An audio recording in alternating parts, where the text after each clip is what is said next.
তারা মানুষকে দেখে, শুধু মানুষ তো না, মানুষের পায়ের ছাপ দেখে বলে দিতে পারতো তার বাবাকে, তার বাবাকে, পর দাদাকে, 14 পুরুষের নাম বলে দিতে পারতো। এবং তারা দুজন মানুষকে যদি ঢেকে রাখা হয় সারা শরীর, শুধু পায়ের একেবারে শেষের দিকের ছোট আঙ্গুল দেখে, এটাকে এলমুল কিয়াফা বলে, ওই ছোট আঙ্গুলের শেপ দেখে ওরা বলে দিতে পারতো সে কোন বংশের, তার বাবার নাম কি, দাদার নাম কি। 14 পুরুষ। তারা এই লিনিয়েজকে প্রিজার্ভ করতো আর কি এইভাবে। এবং এই বংশ পরিক্রমা মুখস্থ করা, জানা, জিজ্ঞেস করা, এটাকে গুরুত্ব দিত।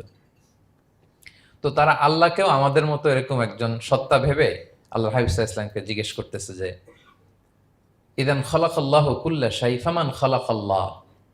মোহাম্মদ, তুমি তো বলো যে আল্লাহ নাকি সব সৃষ্টি করেছে, তো আল্লাহকে কে সৃষ্টি করেছে? অথবা বলো যে আল্লাহর বাবাকে, আল্লাহর দাদাকে, আল্লাহর পরদাদাকে, আল্লাহর বংশটা বলো। তো তখন তাদের এই প্রশ্নের জবাবে আল্লাহ তাআলা সূরাতুল ইখলাস নাজিল করেন যে কুল হু আল্লাহু আহাদ। হে নবী, আপনি বলুন আল্লাহ হচ্ছেন এক, অদ্বিতীয়, ইউনিক, অ্যাবসোলুট। আল্লাহুস সামাদ, তিনি হচ্ছেন সামাদ, তিনি কারোর প্রতি নির্ভরশীল নন, অমুখাপেক্ষী। লাম ইয়ালিদ ওয়া লাম ইউলাদ, তিনি কাউকে জন্ম দেনও নাই, আবার তিনি কারো কাছ থেকে জন্ম নেনও নাই। ওয়ালাম ইয়াকুল্লাহু কুফুয়ান আহাদ, তার সমকক্ষ, তার মতো, তার সিমিলার মহাবিশ্বে দ্বিতীয় কেউ নাই। সুবহানাল্লাহ।